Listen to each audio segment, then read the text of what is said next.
എന്തൊക്കെ കാര്യങ്ങൾ ചെയ്താൽ സിവിൽ സർവീസ് റാങ്ക് ലിസ്റ്റിൽ നമുക്ക് കയറാൻ പറ്റില്ല?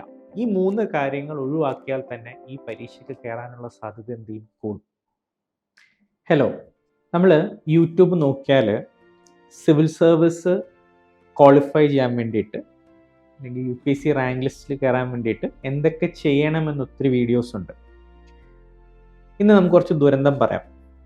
അതായത് നമുക്ക് അതൊന്ന് ഇൻവേർട്ട് ചെയ്യാമെന്ന് പറഞ്ഞാൽ എന്തൊക്കെ കാര്യങ്ങൾ ചെയ്താൽ സിവിൽ സർവീസ് റാങ്ക് ലിസ്റ്റിൽ നമുക്ക് കയറാൻ പറ്റില്ല. അതായത് നമ്മൾ ഐലേൺ 2015 തുടങ്ങിയതാണ്. ലാസ്റ്റ് ഒരു 8 ഇയേഴ്സിൽ നമ്മുടെ ടീച്ചിങ് എക്സ്പീരിയൻസും മോർ ദാൻ 200+ സ്റ്റുഡൻസിനെ റാങ്ക് ലിസ്റ്റിൽ കയറിയ എക്സ്പീരിയൻസിലും ചില കാര്യങ്ങൾ നമ്മൾ ചെയ്താൽ നമുക്ക് റാങ്ക് ലിസ്റ്റിൽ കയറാൻ പറ്റില്ല. പിന്നെ നമ്മൾ 3 കാര്യങ്ങളാണ് ഡിസ്കസ് ചെയ്യുന്നത്. ഈ 3 കാര്യങ്ങൾ ഏതെങ്കിലും നിങ്ങൾ ചെയ്താൽ റാങ്ക് ലിസ്റ്റിൽ കയറാനുള്ള സാധ്യത ഭയങ്കരമായിട്ട് കുറയും. നമ്പർ 1, റിവിഷൻ ചെയ്തില്ലെങ്കിൽ. അതായത് നമുക്കറിയാം സിവിൽ സർവീസ് എന്ന് പറഞ്ഞാൽ സിലബസ് ഭയങ്കര വലുതാണ്. നമുക്ക് ഏകദേശം ഒരു 9 to 10 months എടുക്കേണ്ടി വരും ഈ സിലബസ് ഫുള്ളും കവർ ചെയ്യാൻ വേണ്ടിയിട്ട്. പക്ഷെ പല കുട്ടികൾക്കും പറ്റുന്ന മിസ്റ്റേക്ക് എന്താണെന്ന് വെച്ചാൽ ജസ്റ്റ് പഠിച്ച് പോകും. ഒരു സിസ്റ്റമാറ്റിക് ആയിട്ടുള്ളൊരു റിവിഷൻ പ്ലാൻ പലപ്പോഴും കുട്ടികൾക്കില്ല. ഇതിനൊരു പ്രശ്നം എന്താണെന്ന് വെച്ചാൽ സിലബസ് ഭയങ്കര വാസ്റ്റ് ആയതുകൊണ്ട് നമ്മൾ സിസ്റ്റമാറ്റിക് ആയിട്ട് റിവൈസ് ചെയ്തില്ലെങ്കിൽ ഈ പഠിക്കുന്ന കാര്യം നമുക്ക് ഒബ്ജക്റ്റീവ് ക്വസ്റ്റ്യൻസിനോ ആൻസർ റൈറ്റിങ്ങിനോ കൊണ്ടുവരാൻ വേണ്ടി പറ്റില്ല. അപ്പോൾ അവിടെ ഒരു സിസ്റ്റമാറ്റിക് റിവിഷൻ പ്ലാൻ വളരെ ഇമ്പോർട്ടൻ്റ് ആണ്.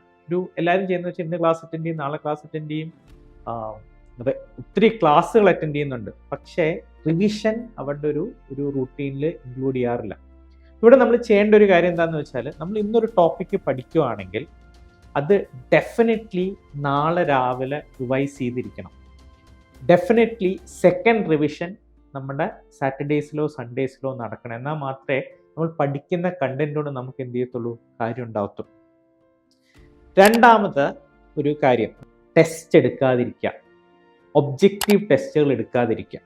അതായത് പല കുട്ടികളും പഠിച്ചു കഴിഞ്ഞിട്ട് ടെസ്റ്റ് എടുക്കാമെന്ന് പറഞ്ഞ് സ്കിപ്പ് ചെയ്യും.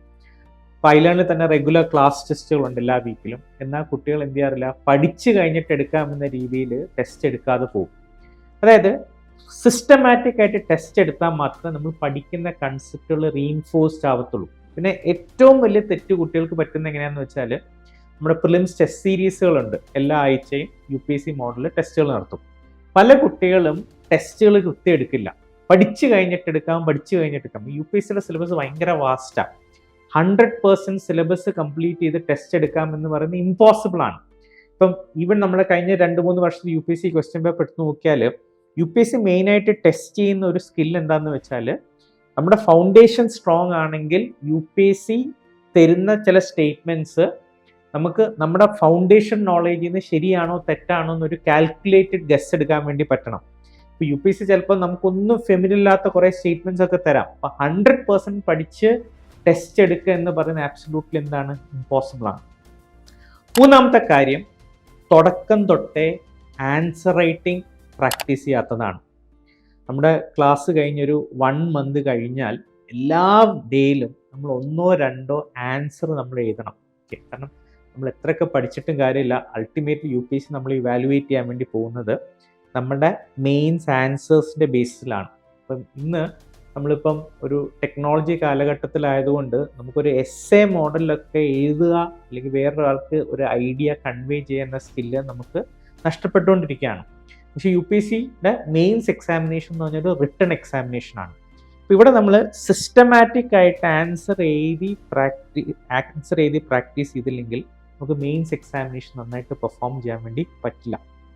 ഓക്കെ, അപ്പം നമ്മൾ ക്ലാസ് അറ്റൻഡ് ചെയ്യാൻ വേണ്ടി തുടങ്ങിയാൽ, UPSCയുടെ പ്രിപ്പറേഷൻ തുടങ്ങിയാൽ എല്ലാ ഡേയും 1 or 2 ആൻസേഴ്സ് നമ്മൾ എന്ത് ചെയ്യണം, എഴുതണം. പെർഫെക്റ്റ് ആൻസേഴ്സ് അല്ല, പ്രോസസ്സാണ് എന്ത് ചെയ്യുന്നത് ഇവിടെ കൂടുതൽ ഇമ്പോർട്ടൻ്റ് ആയിട്ടുള്ള കാര്യങ്ങൾ. ഓക്കെ, അപ്പോൾ ഈ 3 കാര്യങ്ങൾ നിങ്ങൾ ഒഴിവാക്കാൻ വേണ്ടി നോക്കുക. ഒന്ന്, റിവിഷൻ ചെയ്യാതിരിക്കുന്നത്, പ്രിലിംസ് ടെസ്റ്റുകൾ എടുക്കാതിരിക്കുന്നത്, മെയിൻസ് ആൻസർ റൈറ്റിംഗ് പ്രാക്ടീസ് ചെയ്യാതിരിക്കുന്നത്. ഈ 3 കാര്യങ്ങൾ ഒഴിവാക്കിയാൽ തന്നെ ഈ പരീക്ഷയ്ക്ക് കയറാനുള്ള സാധ്യത എന്ത് ചെയ്യും, കൂടും. ഓക്കെ, അപ്പം ഈ കാര്യങ്ങളൊന്ന് ശ്രദ്ധിക്കുക.